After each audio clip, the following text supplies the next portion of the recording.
The government has declared a 14% reduction in next year's science and technology research and development (R&D) budget compared to this year, marking the first significant decrease in the science and technology budget in 33 years, dating back to 1991. In reaction to this, the People Power Party expressed its support for the government's decision, considering it as a move towards addressing the long-standing issues within the scientific community, including the sharing of research funds, division of responsibilities, and the handling of cases, which they referred to as the scientific interest cartel. However, one might wonder, what exactly is meant by the term cartel?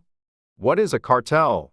A cartel is essentially a secret group formed by multiple organizations or individuals to gain an unfair advantage, often through illegal means like price fixing, where they agree to set prices at certain levels.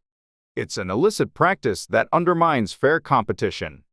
In situations where a market is dominated by a small number of firms, called an oligopoly, these firms may engage in collusion, meaning they secretly work together to maintain their dominance and prevent other companies from competing fairly. In essence, a cartel represents a small, clandestine network that conspires to gain an advantage, typically at the expense of fair competition. However, the term cartel has evolved to encompass broader meanings in recent years. It can also describe small groups of people forming cliques or networks to gain an unfair edge in specialized areas, such as politics, media, or the law. These groups often use their connections and influence to achieve their goals, sometimes to the detriment of others.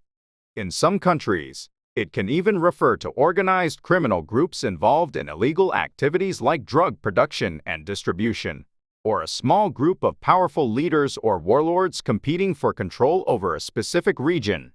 So, while the term originally denoted illegal business cooperation, it now encompasses various forms of secretive groups or activities seeking unfair advantages in different contexts. Problems with cartels. Cartels can have the following side effects. First, cartels can fix prices without going through fair market competition. Also, they can set a high price for the products by limiting production. Furthermore, internal cartel agreements can be made to exclude competition.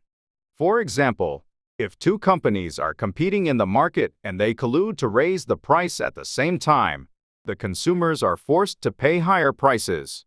Also, because cartels don't have to compete, there is no creative or technological advancement, so the quality of the product gets lower and lower over time.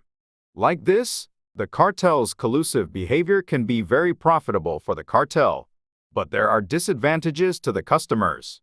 This is likely to hinder the development of the industry and the country's economy.